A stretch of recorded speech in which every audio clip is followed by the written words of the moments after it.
देखिए हर खबर यहीं पर, सब्सक्राइब कीजिए TV9 भारतवर्ष।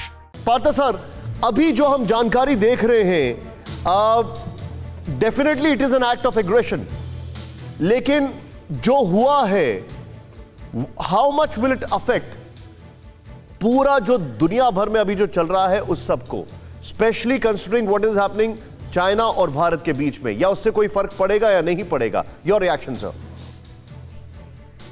देखिए, इस तरह का ये इजराइल का पहला हमला तो नहीं है। श्योर।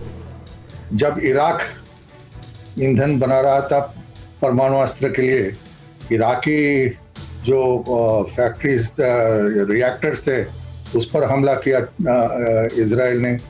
इजराइल का मकसद ये है कि अगर कोई भी देश जो उनके विरोधी हो और आसपास में हो, वो किसी को न्यूक्लियर परमाणु अस्त्र बनाने की क्षमता बनना नहीं देंगे।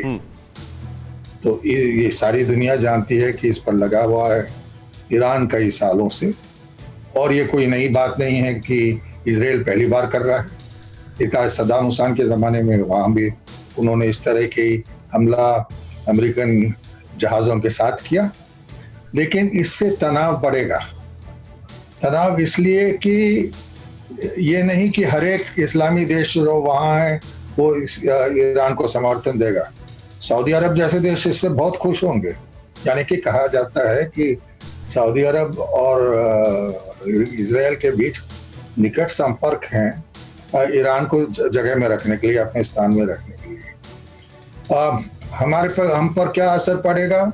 बात यह है कि ईरान को आप इतना सीधा साधा नहीं समझ सकते हैं। ईरान अगर चाहे तो वो जो पूरा इलाका है जिसे स्ट्रेट्स ऑफ हॉर्मुज कहते हैं, जिससे हमारा तेल और दुनिया का करीब 30% तेल आता है, उसे बंद कर सकते हैं।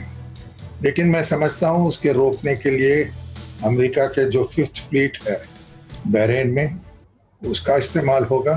तो उतना आसान नहीं होगा ईरान के लिए। पार्थ सर, लेकिन जो इजराइल ने किया है, तनाव बढ़ेगा।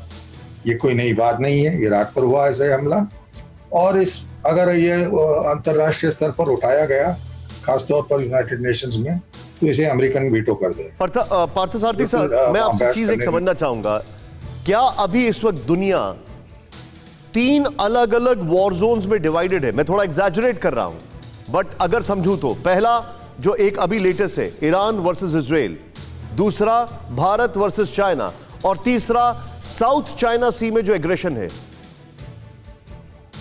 नहीं, ऐसी कोई नई बात नहीं है। साउथ चाइना सी में 15 साल से चीन उन देशों पर की सागरी सीमाओं पर हमला कर रहा है जहां तेल ईंधन ढूंढा गया है और जानकारी है कि वहां तेल ईंधन है। चीन का ये मकसद रहा है कि पैसिफिक महासागर में वो चीन जहां सागर में दक्षिण चीन सागर में ईंधन हो, वो खुद का कब्जा करने का प्रयास करेगा जी।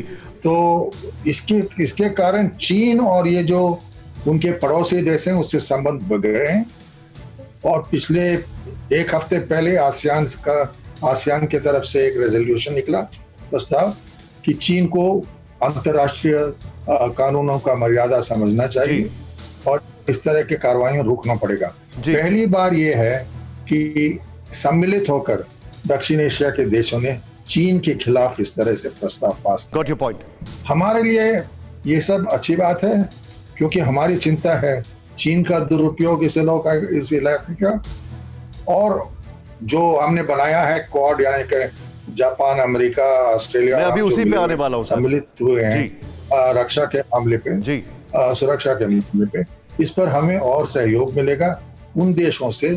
खासतौर मैं समझता हूँ महत्वपूर्ण है इंडोनेशिया, वियतनाम।